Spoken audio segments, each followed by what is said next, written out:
Do Mastane is presented by Oklu Reimagine Entertainment. अस्सलामुअलैकुम नाजरीन, अस्सलामुअलैकुम हजरात और खवातीन और बच्चे। क्या? ओ अच्छा मतलब तुम्हें बच्चे नहीं कह मुझे नहीं कह रहा ना। उनको अच्छा। उनको Okay. जो देख रहे हैं, हाँ, अल्लाह करे देख रहे हो। आई जो होप एक बंदा जो बैठा हुआ है वो बेचारा वो देख रहा है हमें, पता नहीं क्या सोच रहा होगा। वो एक ही है ना? हाँ, नहीं अभी तो दो देख रहे हैं। अच्छा, वो एक है वो अफजल, हाँ, और वो क्या नाम है उसका, वो मुज्तबा जो है वो। आप लोगों का देखने का बहुत शुक्रिया। अगर देख रहे हैं आप, अगर देख रहे हैं आप, और अगर देख रहे हैं तो टीवी बंद मत कीजिएगा प्लीज। प्लीज। बहरहाल, welcome to our show Do Mastane. I am your host mister Biryani and this is mister Kadhai. हमारा शो आज मैं उर्दू में ज्यादा बोलूंगा। हमारे शो की पेशकश की है ओकलू ने। ये दुबई में एक मार्केट बेस्ड फर्म को उर्दू में क्या कहते हैं? मार्केट बेस्ड फर्म, उसको क्या कहते हैं? मंडी। No, they are a market leading AI powered relevance platform provider, और उनका मोटो है रीइमेजिन एंटरटेनमेंट। फिर से क्या करो? इमेजिन करो। फिर से इमेजिन करो। That was my line, by the way. Yeah. Just imagine. Yeah, you're going to change their motto for them. They're going to change their damn thing, eh? I was telling you about that. Yeah. No, I just want to. We keep telling everyone that our presenters, our sponsors are Oklu. Yeah. लेकिन थोड़ा सा मैं background दे दूं कि the CEO, Saif, who was a friend of mine and my brother's, 24 साल का है. What? And he's heading up a company, and he's done well. यार शर्म आनी चाहिए हम दोनों को। और बहुत ज्यादा नहीं पढ़ा। He's done a bunch of very useful courses. मेरा सवाल आपसे पहले ये है कि हम लोग पढ़ते क्यों हैं? यार मैं तो बिल्कुल नहीं पढ़ता। मैंने अपनी जिंदगी में कभी कुछ भी नहीं किया। ना मैं मैट्रिक पास हूँ, इसलिए मेरे ख्याल से मैं इतना हसीन हूँ। इसलिए मेरे बाल जो है ना, मैंने ऐसे ही मतलब धूप में ऐसे काले नहीं किए हैं मैंने अपने बाल। हाँ। वो मैंने अपना जो ये भेजा जो है ज़हन, उसको कभी इस्तेमाल नहीं किया मैं। इसलिए मुझे तो लग रहा है आपने काली मिर्च का पेस्ट लगाया हुआ है अपने बालों में। ये क्या लेगो वाला हेड है? ये लेगो का। लेकिन सवाल आप लोगों से भी ये थे, why do we need to study? मतलब इतने सब्जेक्ट्स हम बचपन से पढ़ते आ रहे होते हैं, which we never use. Yeah. और मेरा तो ये मानना है कि भाई देखिए साइंस है। Science should be scientific enough to figure itself out. So why do we need to study science? आपने सुना? Science should be scientific enough to figure itself out. हाँ। दूसरा, ये हिस्ट्री क्यों पढ़ते हैं? तारीख। अच्छा भाई लोग हमसे कहते रहते हैं कि हिस्ट्री, तारीख मत देखो, let it be history, it's done now. तो फिर क्यों पढ़ रहे हैं? Let bygones be bygones. छोड़ो भाई तारीख को। यार मैंने तो ऐसे कभी सोचा ही नहीं यार। क्या जबरदस्त सोच है यार तुम्हारी कि if it's history, it's history. then let it be history. चली गई वो। It's his story. So let it be his story. हाँ, हम क्यों तारीख में आज की तारीख देखें? क्या सरदर्दी वाली बात है यार ये। और मैथ ले लीजिए आप। हो math. I want to tell math to grow up and solve its own problems. I like it. To solve. If it has any shame in itself at all, अगर थोड़ी सी भी अगर उसकी कोई गैरत हो मैथ में, तो it should grow up and solve its own problems in equations. क्या मिला आपको मैथ पढ़ के? क्या मिला? मुझे तो कुछ नहीं मिला।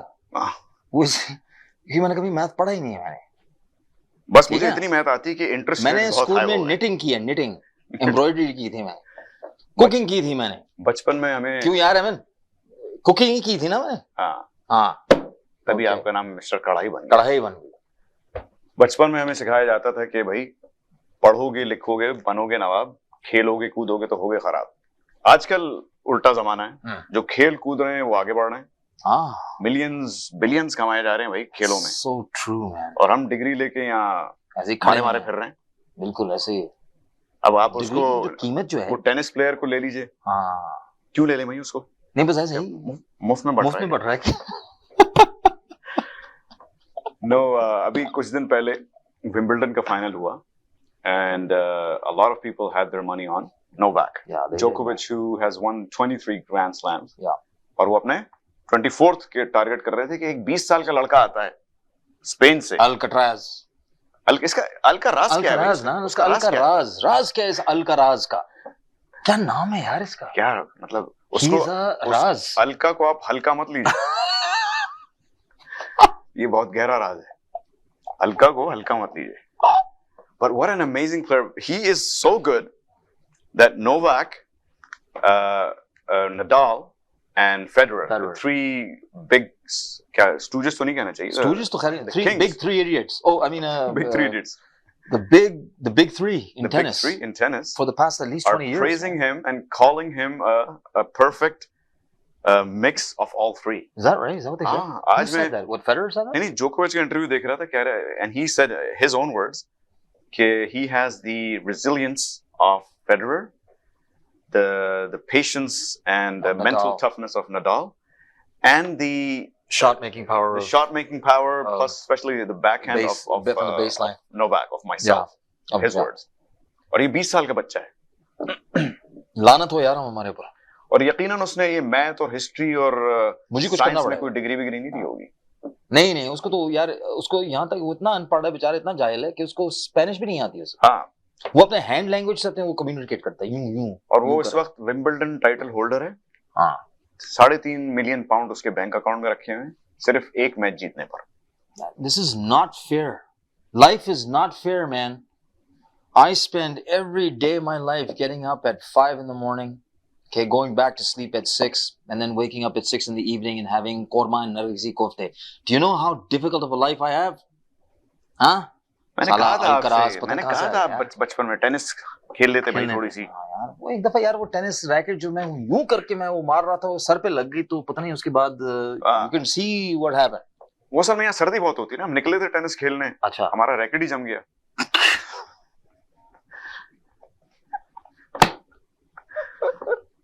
वहाँ वो हम कोर्ट पे पहुंचे तो वो स्केटिंग रिंग बना हुआ था, स्केट्स पहन के खेलना पड़ा। स्केट्स पहन के करना पड़ा। अच्छा, टेनिस।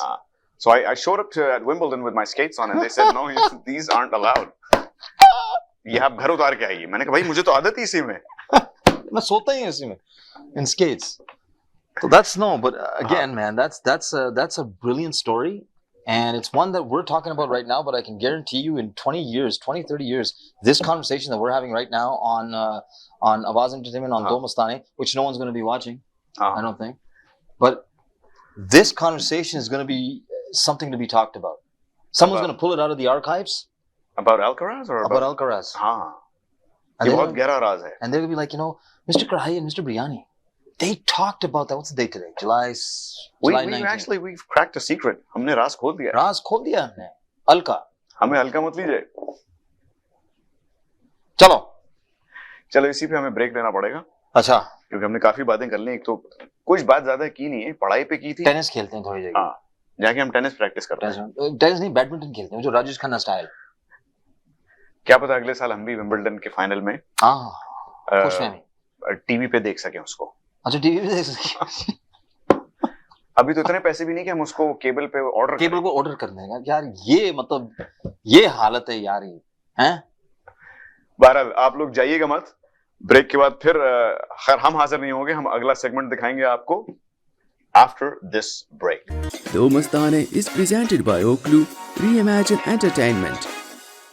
अस्सलाम वालेकुम, मेरा नाम है अंबर खान और मैं फिर से आपकी खिदमत में हाजिर हूँ अपना सेगमेंट लेके, जिसका नाम है मेरा प्यारा पाकिस्तान. जैसा कि आप सब जानते हैं कि मैं अपने सेगमेंट में पाकिस्तान के बारे में चंद मुस्बत बातों का जिक्र करती हूँ, जिसे सुनकर ना सिर्फ हमें अपने पाकिस्तानी होने पर फ़ख्र महसूस होता है, बल्कि इस बात का एहसास भी शिद्दत से होता है कि पाकिस्तान हर किस्म की खूबियों और ख़ूबसूरतियों से माला माल है. तो आज मैं अपने इस सेगमेंट में आपसे मुलाकात कराने जा रही हूँ एक ऐसी उभरती हुई फ़नकारा से जो बहुत छोटी उम्र में अपने फ़न और हुनर से दुनियाई मौसीकी में अपना नाम पैदा कर रही हैं. उनकी पुख्ता तर्ज़ अदायगी और उनकी इंतहाई सुरीली आवाज़ ने दुनिया को उन्हें छोटी लता मंगेशकर कहने पर मजबूर कर दिया है. उनकी अगर आप खूबसूरत आवाज़ सुने तो बहुत ताज्जुब होता है कि इतनी छोटी सी उम्र में इतनी बेहतरीन गुलकारी आखिर किस तरह मुमकिन है. यकीनन आप लोग समझ गए होंगे कि मैं किन का जिक्र कर रही हूँ. मैं आपको मज़ीद इंतज़ार नहीं कराऊंगी. तो इस वक्त हमारे साथ मौजूद हैं the most talented girl Alishba Aamir. अस्सलाम वालेकुम अलिशबा, कैसी हैं आप? वालेकुम अस्सलाम, मैं बिल्कुल ठीक. आप कैसी हैं? अल्हम्दुलिल्लाह, मैं आपको वेलकम करती हूँ अपने प्रोग्राम में और बहुत शुक्रिया आपने अपना टाइम निकाला। ज़ाहिर है यहाँ पे टाइम का डिफरेंस है और आप इस वक्त हमारे साथ मौजूद हैं और आपको बहुत बहुत खुशामदीद मेरे सेगमेंट में। तो सबसे पहले आप अपने बारे में बताएं कि आपको इस गुलकारी का शौक़ और सिंगिंग का शौक़ कैसे हुआ और आपने कब से गाना गाना शुरू किया? मुझे जो शौक था वो शुरू से ही था। शुरू से ही जब मैं 6-7 साल की थी तब मुझे सिंगिंग का शौक था। तो मैं गाने उस टाइम पे सुनती थी और फिर गाती भी थी। तो वो बस उसी टाइम से शौक हो रहा है और मैं तब से ही गा रही हूँ। अच्छा, तो आपने कहा स्कूल टाइम से मतलब आप अभी भी छोटी-सी हैं, माशाल्लाह से अभी स्कूल में ही होंगी आप। तो आपके जी, कितनी जी। उम्र से आपने गाना शुरू कर दिया था? मतलब क्या एज होगी आपकी कि जब आपको रिकॉग्नाइज़ किया गया कि आप अच्छा गाती हैं? जैसा कि मैंने अभी आपको बताया कि मैं 6-7 साल की उम्र से ही गा रही हूँ। लेकिन जैसे कि आप जब बड़े होते हैं तो आपकी वॉइस में भी डिफ़रेंस आ जाता है, वॉइस मैच्योर हो जाती है। तो ये है कि जो प्रॉपर मैंने गाना शुरू किया है वो 12-13 साल की उम्र से। ओके, ज़बरदस्त। तो आपकी कोई इंस्पिरेशन है? आपने आपके घर में कोई है जिसको देख के आपने गाना शुरू किया? आपको कैसे ये शौक पैदा हुआ? शौक जो है वो मुझे अपने फ़ादर को देख के हुआ, क्योंकि उनको भी शौक था गाने का तो वो गाते थे शौकिया, तो मुझे भी उन्हीं को देख के शौक हुआ। अच्छा, माशाल्लाह आपके फ़ादर भी गाते हैं, तो वो भी मतलब उन्होंने भी बाकायदा कोई सिंगिंग ट्रेनिंग ली हुई है या उनकी भी गॉड गिफ्टेड आवाज़ है? नहीं एज़ सच उन्होंने कोई क्लासेस वग़ैरह नहीं ली हुई। उनको शौक था तो वो बस गॉड गिफ्टेड है तो वो बस शौकिया गाते हैं। अच्छा, तो आपकी भी माशाल्लाह से मतलब अभी जब आप इस स्टेज में हैं, हमने बहुत सारी वीडियोज़ आपकी देखी हैं सोशल मीडिया पे भी और बहुत सारी टीवी चैनल्स ने भी आपका इंटरव्यू कंडक्ट किया है और माशाल्लाह से आपको इतनी खूबसूरत आवाज़ अल्लाह ताला ने दी है, तो आप बाकायदा इसका प्रयास कर रही हैं, कहीं प्रैक्टिस करती हैं, आप इसको मतलब आपने कंटिन्यू रखी हुई है अपनी इस प्रैक्टिस को? जी, मैं रियाज़ करती हूँ रोज़। 1 से डेढ़ घंटा शाम के वक़्त मैं रियाज़ करती हूँ और बाकी जहाँ तक बात है प्रैक्टिस की तो वो मैं घर में ही करती हूँ। अच्छा, आपके और कोई टीचर वग़ैरह हैं या आपके फ़ादर ही आपके टीचर हैं और वही आपको सिखाते हैं? जी, जी, मेरे फ़ादर ही मेरे टीचर हैं और वही मुझे सिखाते हैं। अच्छा, तो कुछ आप हमें भी ज़रा गा के बताएँ, ताकि हम भी सुन सकें आपकी सुरीली आवाज़ और हमारी जो ऑडियंस है, वो भी बेताब है आपकी सिंगिंग सुनने के लिए। तो कुछ आपने हमारे लिए भी जी, जी। तैयार किया है? जी, जी, बिल्कुल मैं आपको सुनाती हूँ।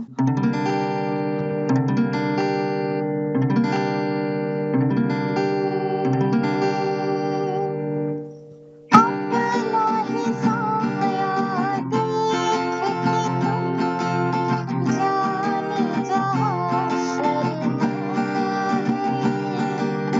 अभी तो ये पहली मंज़िल है, तुम तो अभी घबरा गए। मेरा क्या होगा सोचो तो ज़रा। हाय ऐसे ना आए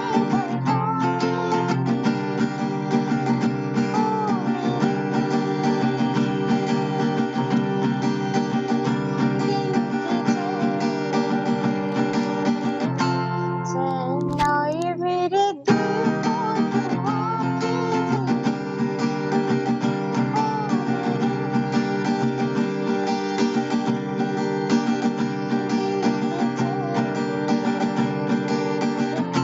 चैन आए मेरे दिल को दुआ ज़बरदस्त! माशाल्लाह, माशाल्लाह। मतलब आपकी आवाज़ सुनी है तो वाक़ई में हमें अंदाज़ा हुआ है कि क्यों आपको छोटी लता मंगेशकर कहा जाता है। माशाल्लाह बहुत सुरीली आवाज़ है, लेकिन आपका एक अपना भी स्टाइल है। लेकिन हमने सोशल मीडिया पे बहुत देखा कि आपको लता मंगेशकर जी से कंपेयर किया जाता है, लेकिन ज़ाहिर है वो तो बहुत बड़ी लेजेंड हैं। लेकिन माशाल्लाह, बिल्कुल, माशाल्लाह बिल्कुल। आपकी आवाज़ भी बहुत सुरीली और बहुत खूबसूरत है। मतलब लगता है कि आपने कहीं से ट्रेनिंग ली हुई है, लेकिन अगर ये गॉड गिफ्टेड है तो बहुत माशाल्लाह कि आपको नज़र ना लगे। और अभी आपने जैसे कि गिटार भी प्ले किया, तो आप इंस्ट्रूमेंट भी जी। बजाती हैं, तो इसकी आपने ट्रेनिंग ली है या कोई और इंस्ट्रूमेंट भी आप प्ले करती हैं? देखिए, जहाँ तक बात है गिटार प्ले करने की, तो ये है कि मैं गिटार वग़ैरह का मुझे शौक था प्ले करने का, तो वो मैंने यूट्यूब से सीखा है। अच्छा, वो आपने यूट्यूब से खुद जी। सीखा है। जी, खुद नहीं सीखा है मैंने। हाँ, तो वो शौक हो तो फिर इंसान खुद भी वो चीज़ें खुद कर लेता है। आजकल तो वाक़ई में बिल्कुल, बहुत सारे बिल्कुल, हाँ, ट्यूटोरियल्स ऐसी बात है। अवेलेबल हैं इस यूट्यूब पे। तो लेकिन बहुत अच्छा आपने प्ले किया, उसके साथ कोऑर्डिनेट किया अपने सॉन्ग को, तो बहुत ही अच्छा है। ये तो किशोर कुमार साहब का गाना था जो आपने गाया है और बहुत जी, अच्छा जी। आपने गाया। हालाँकि ये गाना था मतलब डोमिनेटिंग मतलब मेल सिंगर थे हाँ। इसमें, तो कोई जी, हमें अगर आप कोई फीमेल सिंगर का कोई बिल्कुल इसका पाकिस्तानी फीमेल सॉन्ग वर्ज़न भी है, इसका फीमेल वर्ज़न भी वो है, जो वो अब लता रीमिक्स मंगेशकर हुआ जी है। ने गाया है। ओह! अच्छा, अच्छा। अच्छा, जी, जी। आप जाके हाँ। लेकिन जो ओल्ड सॉन्ग था तो वो तो फिर उन पे ही था। लेकिन अगर आप कोई हमें फीमेल ओरिएंटेड सॉन्ग गा के सुनाना चाहें और अगर कोई पाकिस्तानी गाना अगर आपकी प्रैक्टिस में हो तो वो भी हम सुनना चाहेंगे। जी, जी। बिल्कुल, बिल्कुल। मैं आपको पाकिस्तानी सॉन्ग सुनाती हूँ। चलो।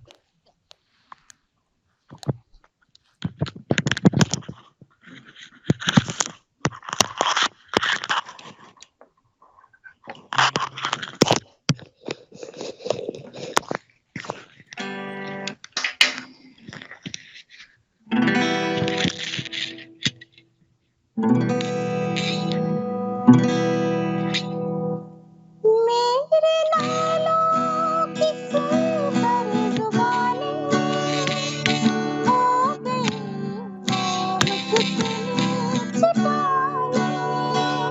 मेरे नालों की सुनकर ज़ुबानी हो गई नाम कितनी छिपानी।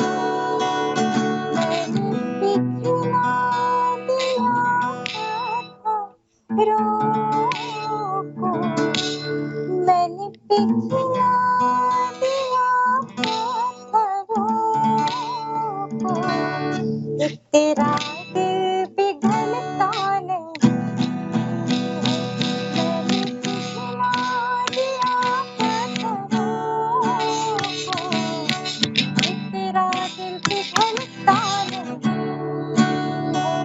आप बैठे हैं बालकनी में, मौत का जोर चलता नहीं है, मौत का जोर चलता नहीं। ज़बरदस्त! बहुत अच्छा गाया आपने। एक हम थोड़ी देर में आपसे एक और गाना सुनेंगे जिसमें बगैर गिटार के भी हमें सिर्फ़ आपकी आवाज़ बिल्कुल, सुननी बिल्कुल। है, वो भी हम ज़रूर ठीक है। सुनेंगे आपसे। लेकिन आप ये बताएँ कि आप मतलब आपको कौन-से गाने गाना ज़्यादा पसंद है? जैसे अभी आपने दोनों गाने गाए, दोनों स्लो सॉन्ग्स हैं और थोड़े मतलब अ, ग़ज़ल साइड पे जैसे आ जाते हैं। है तो ये ग़ज़ल नहीं बिल्कुल। रोमांटिक नंबर्स थे जी, दोनों। जी। लेकिन आपको क्या इसी किस्म के स्लो गाने आपको ज़्यादा पसंद हैं या आप थोड़े फ़ास्ट सॉन्ग्स भी गाना पसंद करती हैं? जहाँ तक बात है सॉन्ग्स की तो देखें हर एक की अपनी-अपनी पसंद होती है, तो उसी हिसाब से मुझे जो है वो क्लासिकल मेरा ज़्यादा रुझान है। मैं हुँ। क्लासिकल सॉन्ग सुनती हूँ और बाकी जो स्लो सॉन्ग्स होते हैं वो भी सुनती हूँ। ऐसा नहीं है कि मैं सिर्फ़ स्लो सुनती हूँ, सारे ही सुनती हूँ, लेकिन जो मुझे पसंद है वो मैं इस तरह के सॉन्ग्स गाती हूँ। अच्छा, तो ये आपकी फ़ेवरेट मतलब आपकी पर्सनल चॉइस है कि आपको इस किस्म के गाने गाना ज़्यादा पसंद है और वो जी। उसपे और माशाल्लाह से आपकी आवाज़ सूट भी बहुत करती है ऐसे सॉन्ग्स पे और आप उसको बहुत खूबसूरत तरीके से गाती भी हैं। तो आपके फ़ेवरेट सिंगर्स बताएँ कौन हैं? हमारे पाकिस्तान में या पाकिस्तान से बाहर आपकी फ़ेवरेट सिंगर्स जी, कौन जी। हैं?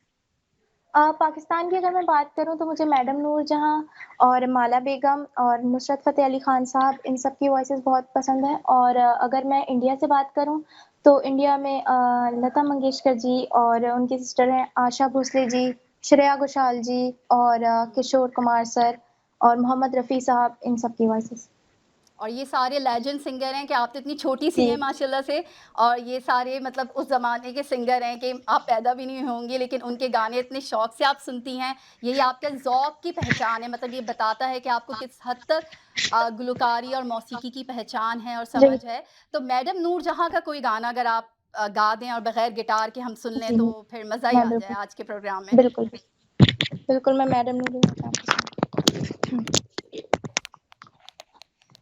मैं तेरे संग कैसे चलूं सजना, तू समंदर है मैं साहिलों की हवा। मैं तेरे संग कैसे चलूं सजना, तू समंदर है मैं साहिलों की हवा। मैं तेरे संग कैसे, तू मेरा हाथ हाथों में लेके चले, मेहरबानी तेरी, तेरी आहट से दिल का दरीचा खुले, मैं दीवानी तेरी, मैं दीवानी तेरी, तू गुबारे सफर, मैं खिजा की सदा, तू समंदर है मैं साहिलों की हवा, मैं तेरे संग कैसे चलूं सजना, तू समंदर है मैं साहिलों की हवा, मैं तेरे संग कैसे। Thank you so much. ज़बरदस्त, बहुत शुक्रिया अलिशबा, आपने इतना प्यारा गाना गाया, वाक़ई में मैडम नूर जहाँ की याद आ गई। आपने माशाल्लाह से मतलब अभी हमने बगैर म्यूज़िक के सुना तो वाक़ई में आपकी आवाज़ और सही से मतलब हमें समझ आई और बहुत माशाल्लाह माशाल्लाह अल्लाह ताला ने आपको बहुत टैलेंट दिया है। बस मैं आखिरी सवाल आपसे करती चलूँ कि आप ये जी, बताएँ जी। कि आपके फ्यूचर के क्या प्लान्स हैं? आपने क्या सोचा है? और आपका कोई मतलब अभी कोई चैनल है आप जिस पे काम कर जी, रही हैं, तो वो भी हमारे साथ शेयर करें? बिल्कुल। सबसे पहले तो ये है कि फ्यूचर का मैंने ये सोचा है कि अगर मैं पढ़ाई के हवाले से बात करूँ तो मुझे सीएसएस करना है और जहाँ तक बात है सिंगिंग की तो इंशाल्लाह ताला मैं सिंगिंग को भी कंटिन्यू रखूँगी और मुझे कोई अच्छी अपॉर्च्युनिटी मिलती है तो मैं उसको ज़रूर अवेल करूँगी, पहली बात तो ये और दूसरी बात ये कि मेरा अपना यूट्यूब चैनल है बिल्कुल, अलिशबा आमिर ऑफ़िशियल के नाम से, वहाँ पे मेरे तमाम सॉन्ग्स अपलोडेड हैं और मेरा एक सॉरी अभी अलिशबा, आप एक दफ़ा फिर अपना चैनल का जी, नाम जी। बता दें, आपकी आवाज़ कट गई थी। जी, जी। मेरे चैनल का नाम है अलिशबा आमिर ऑफ़िशियल। ओके, हम तो लिंक वहाँ पे पे भी जी, जी। तो वहाँ पे मेरा जो है वो अभी रिसेंटली न्यू ईयर पे मेरा एक न्यू सॉन्ग जो है वो ऑफ़िशियल मेरा टाइटल ट्रैक है बंजारा जीवन के नाम से, वो मैंने वहाँ पे रिलीज़ किया था और साथ ही वो तमाम स्ट्रीमिंग प्लेटफ़ॉर्म्स पे भी मौजूद है, तो वहाँ पे भी वो अवेलेबल है। ओके, और तो इस आपके ये जी, बंजारा जीवन आपका अपना सॉन्ग है माशाल्लाह से आपने खुद लिखा जी। है। जी, मैं वही बता रही थी कि ये जो है वो इसकी लिरिक्स भी मेरी हैं और इसमें इसकी जो कॉम्पोज़िशन है वो भी मेरी है।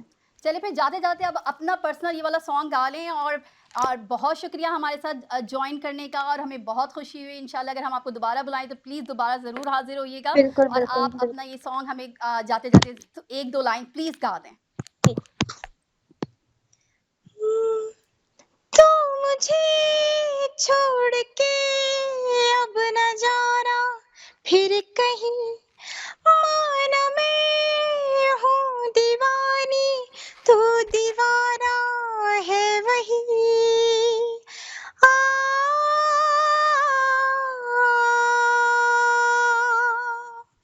तू मुझे छोड़ के अब न जाना फिर कहीं, माना मैं हूँ दीवानी, तू दीवाना है वही।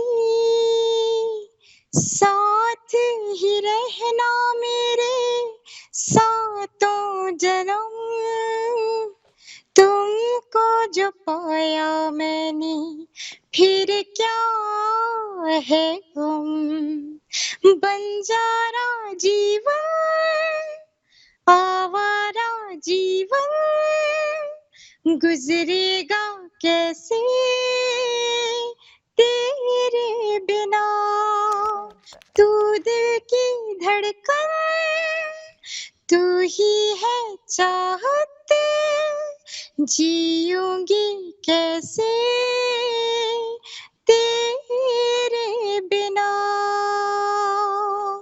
Thank you so much. Thank you so much Alishba, thank you so much and wish you best of luck for your future और थैंक यू सो बहुत मच। प्यारा सॉन्ग आपने कंपोज भी किया और लिखा, हमें बहुत पसंद आया। Thank you so much. बहुत शुक्रिया। तो उम्मीद करती हूँ आपको मेरा ये सेगमेंट अच्छा लगा होगा, पसंद आया होगा और हमारा ये पाकिस्तान का उभरता हुआ टैलेंट, ये हमारी प्यारी सी अलिशबा आमिर आप लोगों ने उनके गानों को सुना होगा और उनको यकीनन बहुत पसंद किया होगा।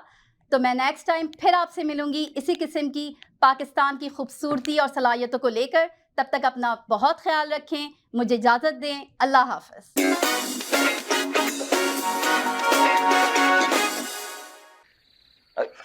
Hello sir, sorry about that. हम आज रैंडम लोगों से कुछ सवाल पूछ रहे हैं। आपके पास 2 मिनट होंगे? आप ये पहला सवाल है? नहीं यार, मैं वो अभी सर्वे शुरू ही नहीं किया मैंने। I just wanted to know if you're interested, you know what I mean? अच्छा, ये पहला सवाल है। आई थिंक आप कुछ ज्यादा ही फारिग हैं। So I just start the survey. ये बताइए कि आपको किसी किस्म की मार्शल आर्ट्स या कुछ जूडो कराटे वगैरह आता है आपको? यार जूडो कराटे तो नहीं आता, लेकिन ये वगैरह क्या है? वगैरह क्या है? ये किससे पता पड़ गया? Never mind. So no martial arts. Good. अच्छा ये बताइए कि आपके पास कोई एम्यूनेशन या कोई रिवॉल्वर या कुछ पिस्तौल या कोई नाइफ कुछ तो होगा यार तुम्हारे पास, आपके पास? नाइफ है। नाइफ है। हाँ, किचन में दराज में है। अच्छा अच्छा। लेकिन यार बिल्कुल ही खराब है, कुछ नहीं काटती। अच्छा कुछ नहीं काटती भाई। अच्छा, ओके, गॉट इट। यानी इसके बाद मतलब इस वक्त आपके पास कोई गन या पिस्तौल कुछ भी नहीं है, बस एक नाइफ है आपके पास, हैं? Okay good. नेक्स्ट। अच्छा, वॉलेट तो होगा ना आपके पास? कि इसमें मतलब कैश तो होगा इस वक्त, हैं? अंदाजन बताइए कितना होता है? बहुत कैश है, बहुत कैश है। वॉलेट में भरा हुआ है कैश। और भी होता, लेकिन वो यार वॉलेट में जगह नहीं थी ना, लेकिन भरा हुआ है वॉलेट भाई। अच्छा, भरा हुआ है। भरा हुआ है, भरा हुआ है। अच्छा, ये बताएं कि और आपके पास कोई गाड़ी वगैरह, कोई मतलब गाड़ी और गाड़ी है ना, गाड़ी है। कैसी, कौन सी गाड़ी है? गाड़ी BMW है भाई, BMW मर्सिडीज भी है घर पे, घर पे। अच्छा चल, फिर बटवा और एक गाड़ी, अपना जो भी है ना सब कुछ निकाल, जल्दी से निकाल। दावत पे आए हो क्या? हैं? अबे क्या? मम्मी को बुलाओ। बहुत गरीब आदमी हूँ मैं, बहुत गरीब। मेरे सीने में दर्द होने लगा। मेरे पास गाड़ी क्या, साइकिल के भी पैसे नहीं है भाई, कुछ नहीं है यार, कुछ नहीं है। एक चाबी है मेरे पास, लॉकर की। हाँ, लाइब्रेरी का लॉकर है, उसमें सर एक मैगजीन है और एक एप्पल रखा हुआ है सर। सर लाइब्रेरी की सर, और एक एप्पल भी है। चल एप्पल दे दे यार, एप्पल दे दे। ओके। अबे मैं क्यों भाग रहा हूँ यार? The Mastane is presented by Oklu Reimagine Entertainment. अस्सलाम वालेकुम, मेरा नाम महबूब जाफरी है। मैं Home Life Bayview Realty Inc के साथ रियल स्टेट एजेंट हूँ। मेरा फ़ोन नंबर 4162301477 है। हम हर किस्म के रियल स्टेट डील्स में डील करते हैं। So I sell, buy, rent and I also help them out in their other in financing and stuff as well. I have with me Mr. Praful Lakhani, who is one of the commercial mortgage brokers, and he's among 10 top agents in all of Canada. So let's turn over to Mr. Lakhani. Let me ask him a few questions. Hopefully you will be able to benefit from them. Thank you so much. Mr. Lakhani, introduce yourself to the people of Canada and tell them what you exactly do. Yeah, my name is Praful Lakhani. I'm with M Commercial Brokerage. Our brokerage is nominated as the best commercial broker for 8 years. We only do commercial mortgages and construction financing. We do anywhere between $300 to $500 million financing every year. Okay, so basically we finance any kind of commercial property, apartment buildings, hotels, motels, shopping plazas, gas stations, any commercial property, funeral homes, even we can do construction financing for mosques, masjid ke liye construction financing karte hum. So, but any commercial property we do, and also we do construction financing. And right now we are doing major construction financing for about up to $600 million deals are happening currently. Talk of construction financing, I think that's a very interesting subject you brought on. A lot of people are not able to buy houses these days just because there's not enough inventory, or they're not exactly what they want. So a lot of people are turning towards building their own homes. And when they build their own homes, they can buy a refill, which is an old bungalow with some land on it, and they can demolish that bungalow and build house, the one they like, and they need financing to build it since they don't have enough money to do the whole project. Yeah, we can. So how can you help them? We can provide up to 75% of the total cost, construction financing. And right now, there is a new thing that is developing, is we are recommending people to build a triplex, meaning in the building have 3 suites, ground floor, underground, whatever. The idea being you live on 1 floor and you rent out the 2 floor. What happens is then the rent will pay your mortgage. So you don't have to worry about mortgage. Okay, that is the new concept that we are developing with very special apartment building specialists. And that is the way it's going to be. Because otherwise, youngsters today will never be able to buy property, unfortunately. What kind of collaterals do you want once somebody wants to borrow money to construct a house? Okay, there is no collateral. We just look at the building, and we need certain information like the purchasing agreement of the land, construction budget, and we would guide them. Whoever wants to do that, please connect with me, and we will be more than happy to guide you how to get your construction financing. Right now, we are also doing apartment building financing with the federal government program. So if anybody is building 50 to 100 suite apartment building, we can get them up to 95% of the total cost. That is including land. That's a very, very special program guaranteed by federal government. Wonderful. A lot of good information you provided to us, and hopefully we'll be talking to each other more often. For sure. If anybody is interested in buying any commercial properties or needs guidance on selling their own investments or needs construction financing, please, you can reach me on my cell phone, 416-617-0770.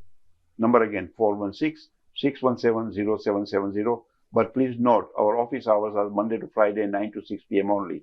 Our office is closed on the weekends. So if you do call me, and if I don't pick up the line, please leave a message, and I'll try and get back to you as soon as possible. What's your phone number, Mr. Lakhani? I'll repeat again, 416-617-0770. Great. Thank you ever so much. Are we going to be talking also about some other financing aspects of and what kind of financing? It all depends. Like we do gas stations. What's the status of residential financing these days? We don't. What do you mean by we don't do residential mortgages? I mean, where is the market going towards? Right now, we don't do it, but I follow. We get industry reports, and the way because the interest rates have gone so high, a lot of people cannot buy because they'll not qualify for the mortgage. So best thing, I'm not whether should I advise or not. People will have to sort of take some time. Interest rates will start coming down within 12 to 18 months. There's every chance, and the report suggests there could be another interest hike on September by 25 basis points. Let's hope it doesn't, because this is going to create a lot of problems for a lot of families. Are there any incentives by the government to help people who don't have houses to buy houses? No. No. No. No. You should know better than me. That's your field. You are a mortgage broker. No. It's impossible for the government to get involved. Right. Basically, right now, the government is requesting the banks, the people whose mortgage is coming for renewal, to try and work with them, give them extended amortization, 35, 40 years, Right. so that their monthly payments come down. Right. But it does not work out for everybody, unfortunately. So we are in a very unique situation. This has never happened in the history of Canada, that the interest rates went up by 5% within 12 months. Okay, all right. So one more question in this regard. The immigrants who are coming in from other countries and they don't have a house to live in, what's their option? What can they do to get something to live in, get a place where they can hide their heads and have a roof? That is the biggest problem. Today, I meet some new immigrants. They are really having tough difficulties. In fact, sometimes one or two families, couples live in an apartment building to share the cost. Otherwise, they can't afford to leave. I see. Great. Mr. Lakhani, thank you very much for coming here to give us your wisdom on mortgage financing, especially mortgage financing for people who are interested in commercial mortgages. Is there anything else that you would like to say to the people of Canada? Basically, I appreciate inviting me here. And if there's anybody wants to invest in commercial properties, any kind of commercial properties, or need construction financing, I hope you'll call me on my mobile or my cell number 416-617-0770. Thank you very much, Mr. Lakhani. Have a good day. Bye.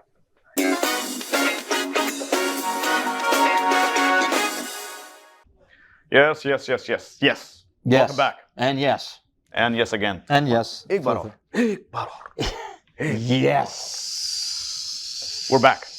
हम यही कहना चाह रहे थे कि we're back, back, and we're about to close this show for tonight. Yeah. लेकिन हमें ये बंद नहीं करने दे रहे.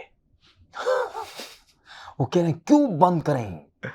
They don't let us close unless I tell some dad jokes. Yeah. Oh, some very bad dad jokes. Is that what's happening, man? Bad dad. लेकिन आज मैं थोड़ा आप लोगों के लिए जरा कुछ अलग सा लाया हूं. I cannot believe I'm about to do this, but apparently recently there's been a surge in dad jokes about orphans. तो अगर आप लोगों की इजाजत हो, तो orphans पे, यतीमों पे. And these are just jokes, man. So these are, Yeah, don't take it too seriously. Don't take it, especially the orphans who aren't watching. Well, there's probably, Look, okay. I just heard them somewhere and I thought they were funny, so I took some out, man. क्या जाता है यार? Depends on what you consider funny, but let's go. Yeah. I mean, technically we're all orphans. In a sense, right? कोई किसी का नहीं होता. We are all of Adam and Eve. ना माँ, ना बाप, ना भाई, कोई किसी का होता है. कोई किसी का नहीं होता. बड़ी खबर में तो अकेले ही जाना है ना भाई. बड़ी बहकी बातें कर रहे हो यार. But anyways, we'll close off with a couple of really quick, really bad, really sad orphan jokes.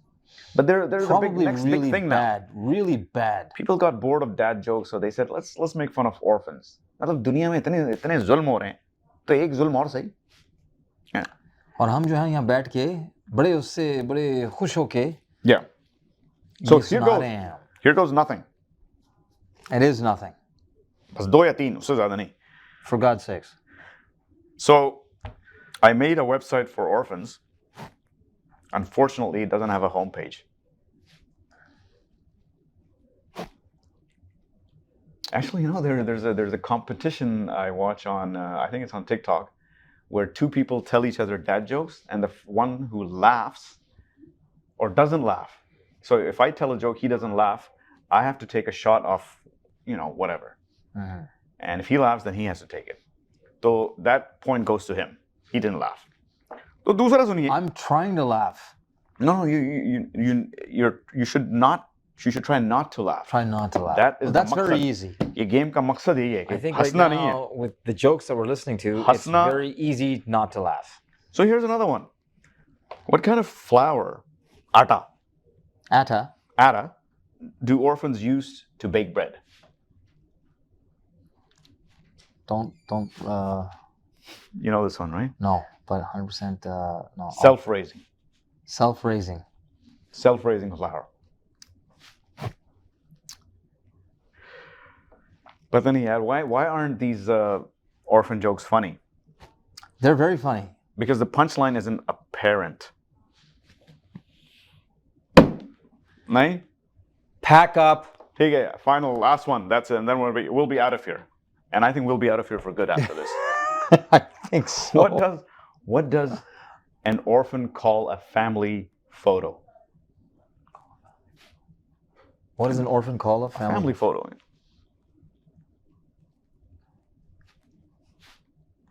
I'm laughing before him. I have to take a shot now. A selfie.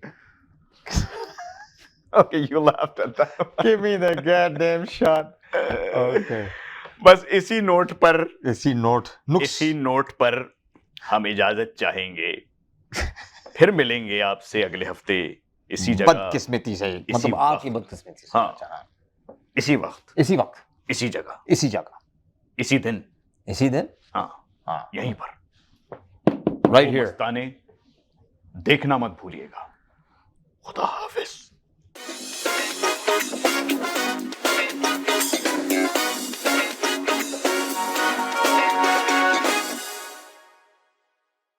The Mastane is presented by Oklu Reimagine Entertainment.